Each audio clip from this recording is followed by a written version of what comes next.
The Bobby Fuller Four first launched onto the charts in March of 1966 with their hit song, I Fought the Law. Written by Sonny Curtis and filled with up-tempo melodic harmonies, their rendition became an instant rock and roll classic.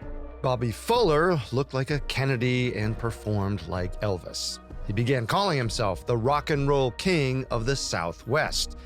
According to El Paso Times reporter Edna Gunderson, when the Bobby Fuller Four appeared at Dick Clark's World Teenage Fair at the Palladium in Hollywood, mobs of screaming girls lunged at Bobby and Randy, ripping their clothes and hair. Admirers were so hysterical that Gunderson wrote, "One persistent fan escaped with Bobby's watch and cufflinks." The day Bobby was found dead marked just 9 months since the band released their first 12-track studio album, KRLA King of the Wheels, and just 5 months since their follow-up record, I Fought the Law. In other words, just as 23-year-old Bobby Fuller stood on the precipice of superstardom, he vanished, only to reappear dead. Welcome to Conspiracy Theories, a Spotify podcast. I'm Carter Roy. New episodes come out every Wednesday. You can listen to the audio everywhere and watch the video only on Spotify. And be sure to check us out on Instagram at The Conspiracy Pod. Stay with us. In 1966, Bobby Fuller's mother, Lorraine, was staying with her sons at their apartment in Hollywood, 1776 Sycamore Avenue, number 317. Bobby and his younger brother, Randy, were both members of the up-and-coming band, the Bobby Fuller Four. Bobby was 2 years Randy's senior. In the band, Randy played bass and sang backup to Bobby's guitar and lead vocals. The evening of July 17th was relatively uneventful. Randy had left to visit a friend. The brothers' road manager and close friend Rick Stone was hanging out and drinking beers at the Fuller home with Lorraine and Bobby. At some point, Bobby called his girlfriend, Nancy Norton, a flight attendant who lived in New York City. Over the course of the night, a handful of old friends from Texas stopped by the apartment to hang out. In conversation, Bobby mentioned how excited he was about the Corvette he planned to buy the next day. To those around him, he seemed in good spirits. Around 1 a.m., Lorraine decided to turn in for the night. The place had cleared out. Rick was falling asleep on the couch with the television still on. Bobby was the only other person in the apartment. Lorraine found him in a corner, picking at his guitar and listening to records. His favorite artists included Elvis Presley and Buddy Holly. A plane crash killed Holly 7 years earlier on February 3rd, 1959. In his song American Pie, Don McLean famously referred to the accident as the day the music died. There was a time that Bobby only ever dreamed of having a career like his idol, Buddy Holly. He was a Texas boy, just like Holly. The Bobby Fuller Four's hit, I Fought the Law, was actually a cover. The original was performed by Holly's four-man band, the Crickets. Lorraine wished Bobby good night, knowing that his dreams were coming true. He really was just like Buddy Holly. After his mother fell asleep, Bobby allegedly took another phone call with a different girl, Melody. Rick claims that he and Bobby had tried to buy LSD from Melody a few days earlier, but no transaction happened. Bobby was spooked when they arrived at her place and saw another car in addition to her blue 1964 Cadillac Eldorado in the driveway. Bobby said they'd try again another time. So around 1 a.m. on the morning Bobby disappeared, he told Rick that he was leaving to finally pick up the acid from Melody. Around 2:30 a.m., Rick woke up to what he assumed was the sound of Bobby either leaving or entering the apartment. He didn't see Bobby himself, but he did see the front door open. Rick didn't think much of the coming and going. According to him, the sun often came up before anyone in apartment 317 threw in the towel and caught a few winks. He assumed Bobby left to grab a midnight snack or nightcap somewhere close by. And He wasn't wrong. Bobby didn't go very far, at least not at first. He stopped downstairs to visit his building manager, Lloyd Essinger, whom Bobby considered a friend. And according to Essinger, he and Bobby did share a few beers together, around 3 a.m. Nobody knows where Bobby went or who he saw after he left his landlord's apartment. It appears that Lloyd Essinger is the last person who admits to seeing the young musician alive. When Lorraine Fuller woke up on the morning of July 18, 1966, she noticed that her family's blue Oldsmobile wasn't parked outside. Around 8:30 a.m., Rick Stone realized the same thing as he left to go to the studio. He assumed that he'd see Bobby there in an hour. They had a meeting that started at 9:30. But Bobby never showed. 5 hours and a few burgers later, the band, its music technicians, and their label executives gave up any hope of their singer gracing them with an appearance. When the clock ticked past 2:30 p.m., they left. Around 5 p.m., Lorraine went to check the mail. On her way down, she passed two of Bobby's musician friends, Ty Grimes and Mike Ciccarelli. Days earlier, they'd made plans to hang out with Bobby. Despite not seeing his car outside, they were on their way to ring his doorbell. But Lorraine barely noticed them, if she did at all, because as she made her way downstairs, she saw what minutes earlier they hadn't: the blue Oldsmobile parked outside. She ran in the direction of the car. Bobby still sat in the driver's seat. When she opened the driver's side door, the smell of gasoline washed over her. According to Lorraine, Bobby still had one hand on the keys in the car's ignition. At first, she thought he might be sleeping. She yelled for him to wake up. But unfortunately, not even a mother's screams can wake the dead.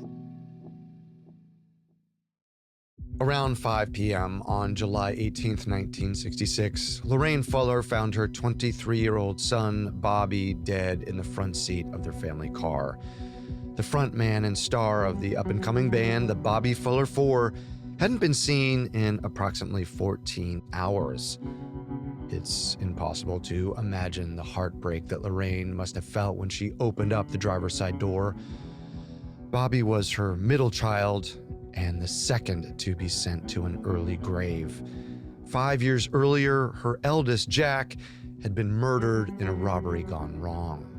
After Lorraine, the next people to see Bobby's body were his friends, Ty Grimes and Mike Ciccarelli, who had passed Lorraine in the stairwell on their way up to apartment 317.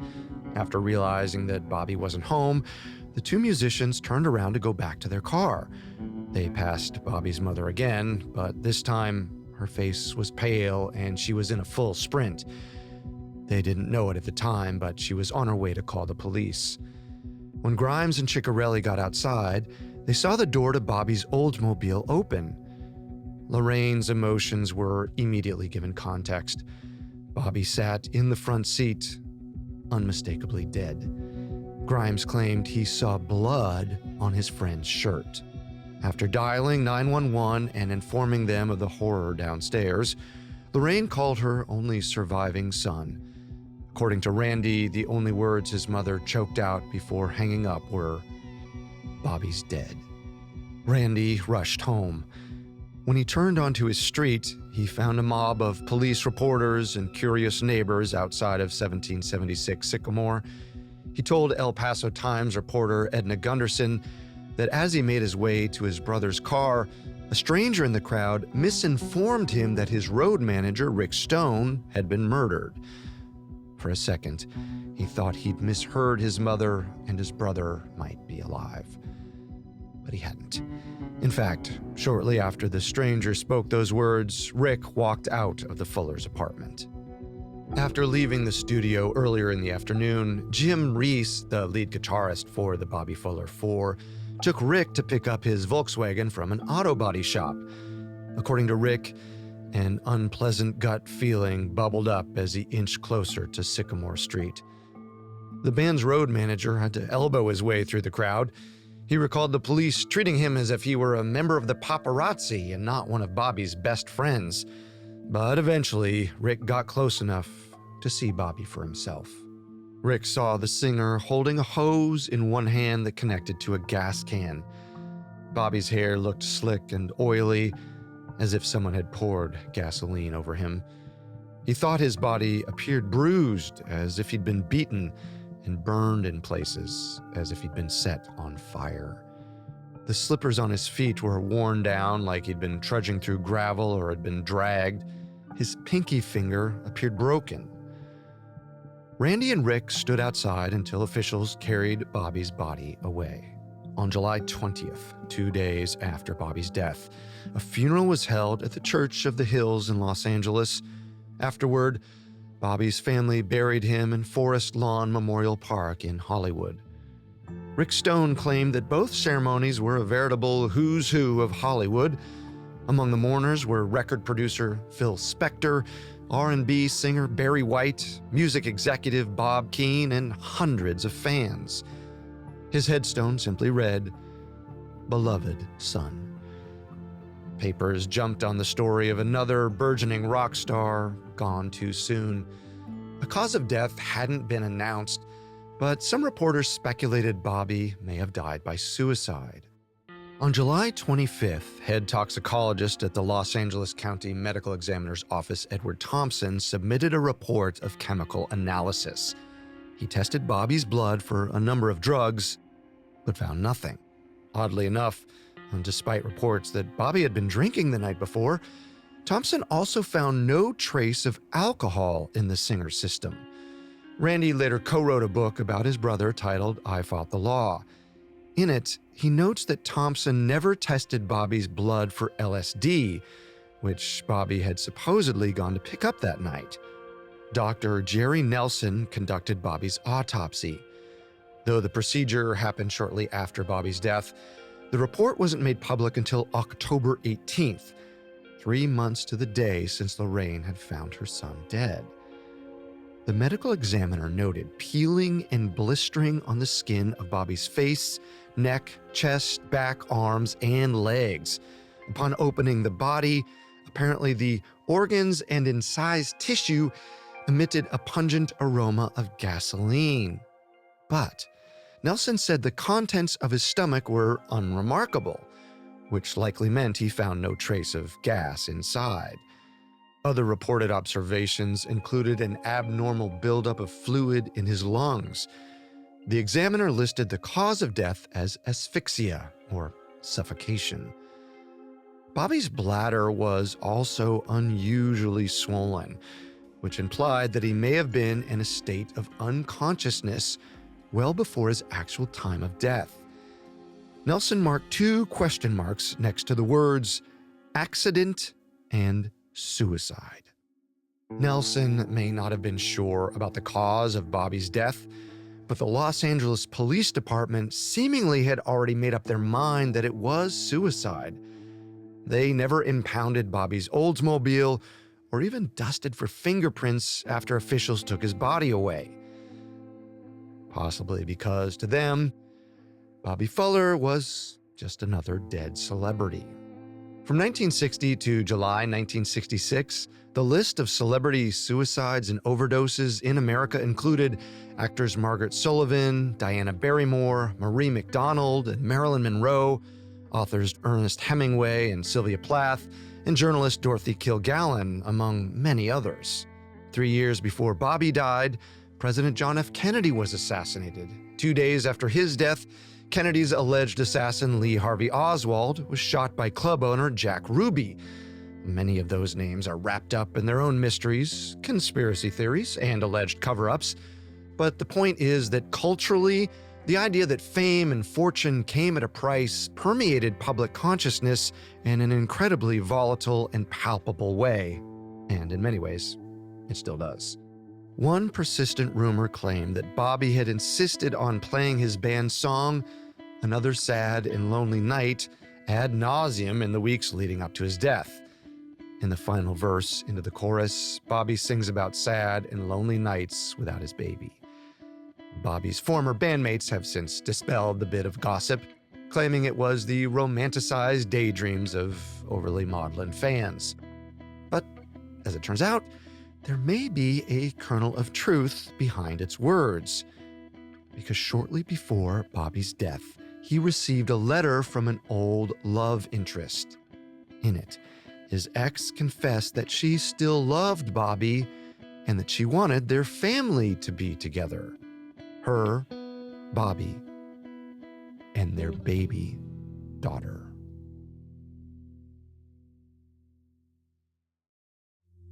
After his July 18, 1966 death, the medical examiner ruled Bobby's death was a result of either accident or suicide.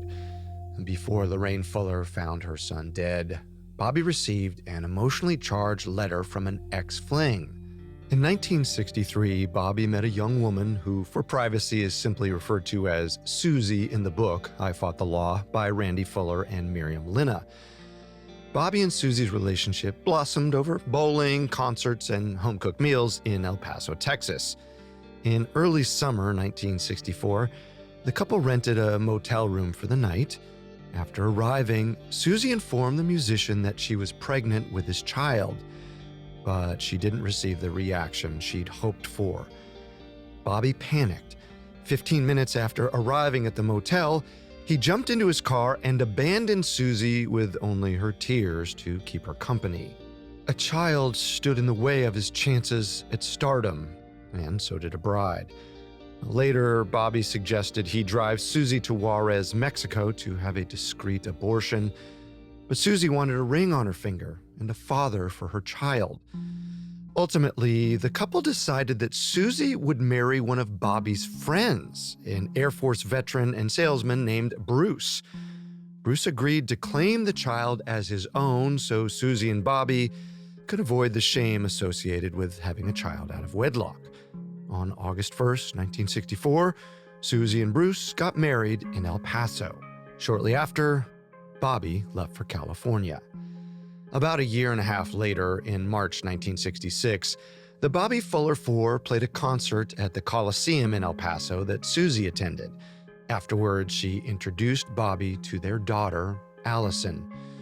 The star didn't have much to say about his child beyond, "She's all right." Shortly after, Susie wrote a love letter to Bobby. It spoke of her undying love for him and how she wanted to raise their child together. The letter ended with a reference to the Bible's Gospel of Matthew 19:6, often used during wedding ceremonies. "Wherefore they are no more twain, but one flesh. What therefore God hath joined together, let no man put asunder." The subtext of those words, "You abandoned me." But Susie was just one of many complex relationships Bobby had been involved in, and Allison wasn't his only child.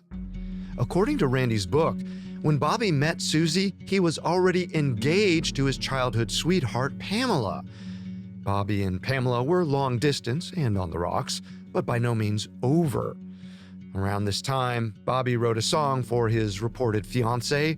Released after his death, it's titled Pamela, and Bobby croons that he'll soon be making her his wife. In his book, Randy detailed even more alleged complications in Bobby's life. At the same time that Susie told Bobby she was pregnant, a 15-year-old girl named Mary was reportedly giving birth to their son. Her parents had threatened Bobby with a statutory rape charge, so he paid for Mary to live in hiding in New Mexico before putting the child up for adoption and returning to Texas. But even that wasn't the extent of Bobby's secrets. On the early morning of his death, Bobby placed a phone call to Melody, the woman who allegedly sold him LSD. It's unclear whether Bobby and Melody had any sort of physical relationship. That said, Melody is shrouded in mystery. Sources vary on her relationship to Bobby, her profession, even her name. Melody, or in some cases referred to as Melanie, may have been a bartender at PJ's, a Los Angeles club and a celebrity hotspot. Bobby and friends frequented the club along with crooner Frank Sinatra and actress Mia Farrow. Whoever Melody was, In relation to Bobby's death, her name is sometimes referenced for her suspected connection to the mob. The unknown car that Bobby saw in Melody's driveway a few days before he disappeared, some believe it belonged to her gangster boyfriend, which is why Bobby and Rick never went into the house to pick up the LSD. When Bobby returned to her house on the night he disappeared, maybe Melody's alleged mobster companion saw Bobby and followed him home.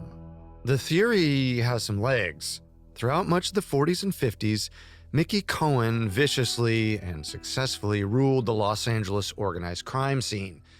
5 years before Bobby's death, officials sent Cohen to Alcatraz for tax evasion, but crime families like DeSimone and Bonanno filled the vacuum. So while the mob's hooks in Los Angeles retracted a bit, its presence in the 60s was still widely felt. In fact, according to Randy's wife Dale, the mob was said to have its hands in the music industry, from radio station owners to record label executives. Even PJ's, where Melody possibly worked, had rumored ties to the Chicago Mafia. Rick Stone claimed that a car followed him and almost ran him off the road in the Hollywood Hills on the day Bobby died. He also stated that 2 men with guns tried to break into members of the Bobby Fuller Four's homes. And Melody wasn't the only person suspected of underworld ties. The Bobby Fuller Four, through their label Delphi, had allegedly signed some sort of distribution and copyright deal with Roulette Records. The, quote, godfather of the American music business and suspected kingpin, Morris Levy, owned Roulette Records. And as negotiation tactics go, Levy had a history of using brute force to get his way. In his 2010 book, Me, the Mob, and the Music, musician Tommy James claimed that Levy once threatened to disembowel him. In a dispute with singer Little Richard, Levy threatened to rip the singer's face off. According to James, Levy has connections to a number of murders that remain unsolved to this day. But why would Levy need to resort to violence with Bobby? Well, Levy's alleged motivations center around a controversy that had nothing to do with Bobby's love life. In the days and months leading up to Bobby's death, Bobby was considering going solo. By some accounts, the Bobby Fuller Four and Delphi label executives were supposed to discuss Bobby's desire to cancel the band's contract at the 9:30 a.m. meeting that Bobby never showed up to. If Bobby left, Morris Levy would have potentially lost out on a major investment. And so would others at the band's record label, Delphi. The owner of Bobby's record label, Bob Keane, allegedly had a hefty life insurance policy taken out on the rock and roller. Maybe Keane and Levy saw that money as severance pay for Bobby leaving them in the dust. Maybe they hired someone to kill the singer and make it appear accidental so they could collect on their policy. But there are some types of death that insurance companies don't cover, but they do cover accidents. And as it turns out, Keane supposedly hired a private investigator to ensure that Bobby's death was officially marked as accidental. But if Morris Levy had a hand in Bobby's murder, concrete evidence has been difficult to come by. That said, Levy wouldn't be the only suspect on our list capable of plotting murder. Jim Reese, the leading guitarist of the Bobby Fuller Four, suspects that notorious cult leader Charles Manson might have been behind Bobby's death. He masterminded a string of brutal murders in the late 60s. And Jim's wife, Beth, claims that Manson had once wandered into PJ's nightclub asking for Bobby. He wanted to take guitar lessons from the frontman. Manson, at the time, was a wannabe singer-songwriter who spent his days in and out of jail. Manson wasn't successful in music by any stretch of the imagination, but he wasn't talentless.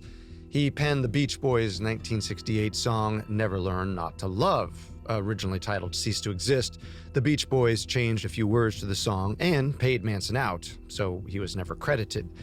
Perhaps Bobby rejected Manson's request for guitar lessons, and Manson, scorned again, had Bobby murdered. And there's another bizarre connection between Bobby and the cult leader. In 1969, 3 years after Bobby's death, the Bobby Fuller Four's hairdresser Jay Sebring and Sebring's close friend, actress Sharon Tate, were killed by Manson family members. If it were murder, Bobby could have been one of Manson's earliest murder victims without anyone ever knowing about it.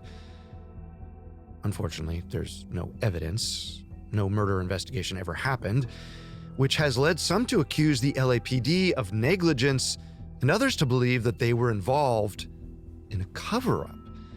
Negligence is certainly a possibility. 2 days before Bobby Fuller died, the famous chief of the Los Angeles Police Department, Chief William H. Parker, died of a heart attack after serving for almost 4 decades. The department was said to be in disarray as they dealt with his loss. And there are allusions to a cover-up, according to Edna Gunderson's reporting for the El Paso Times. She wrote, 2 private investigators were hired to study Bobby's death. One investigator abruptly quit the case. The other quietly left town, saying he had been threatened. Unfortunately, no existing witness can account for what happened on July 18th between 3 a.m., when Bobby left his landlord's apartment, and 5 p.m., when Lorraine found his body. And the testimony of those who were at the crime scene differed drastically. There were a number of witnesses who saw burns covering Bobby's body at the crime scene. The medical examiner, however, found nothing to suggest he'd been burned. Now, this discrepancy can be explained. Witnesses likely mistook Bobby's many blisters caused by the intensity of the gasoline fumes in the car for burns.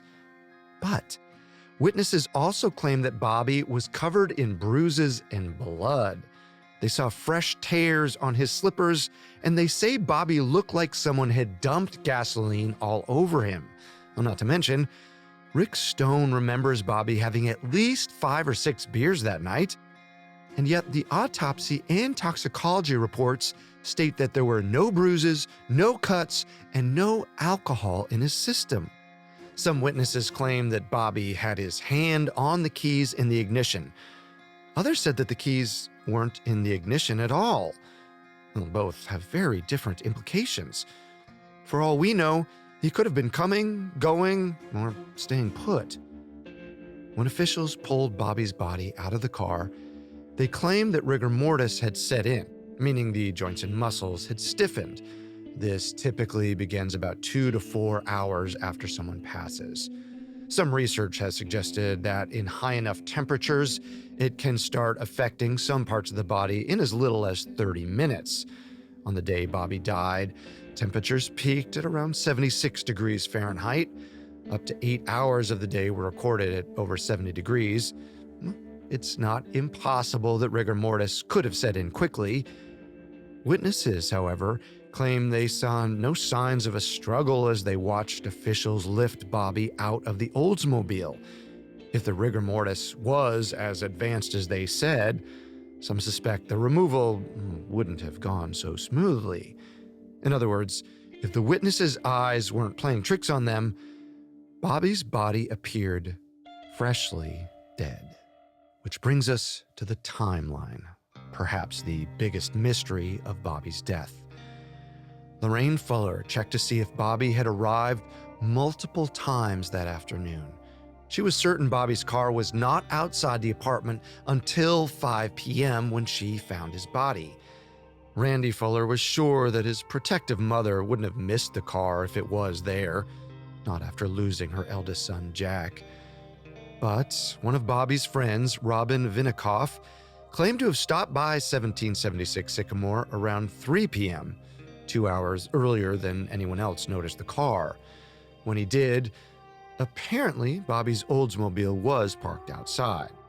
On the other hand, Bobby's friends Ty Grimes and Mike Ciccarelli corroborate Lorraine's version of the story. Both insist that Bobby's car wasn't outside when they pulled into the parking lot, just about 15 minutes before police pronounced Bobby dead. Would that be enough time to park a car, move a body, and leave? Grimes and Ciccarelli remember hearing a vehicle pull in behind them when they parked in the lot just before Bobby's body was found. Well, they didn't turn around to see what the car looked like. They didn't think to. They never caught a color, make, or model, who was in it, or whether they were alone. This is, unfortunately, where the investigation ends. The cold case from 1966 is unlikely to ever produce new leads, and while any of these threads might suggest a more sinister explanation for Bobby's death, they've all long since unraveled. Anytime a star dies, there's the temptation to ascribe more meaning to their passing, to claim it was a sinister plot or an act of revenge or jealousy from a less talented, less attractive individual. Fame does kill, and in the 60s and 70s, when drug and alcohol use was rampant in the music scene, that was especially so. Many musicians of this period were beacons of light in uncertain times. They sang about love and loss, but to an upbeat tempo and with a cheery rhyme. We like to think that perhaps the work they produced was too bright for the oppressive forces of the time, and that their creative abilities were snuffed out decades earlier than they should have been. Thank you for watching Conspiracy Theories. We're here with a new episode every Wednesday. Be sure to check us out on Instagram @TheConspiracyPod. If you're watching on the Spotify app, swipe up and give us your thoughts, or email us at conspiracystories@spotify.com. For more information on Bobby Fuller's death, amongst the many sources we used, we found the book I Fought the Law, The Life and Strange Death of Bobby Fuller by Miriam Linna and Randall Fuller, and reporting from Edna Gunderson at the El Paso Times, extremely helpful to our research. Until next time, remember, the truth isn't always the best story, and the official story isn't always the truth. This episode was written by Connor Sampson and Chelsea Wood, researched by Brian Petrus, fact-checked by Bennett Logan, standards and practices review by Lori Siegel, and video editing and sound design by Alex Button. I'm your host, Carter Roy.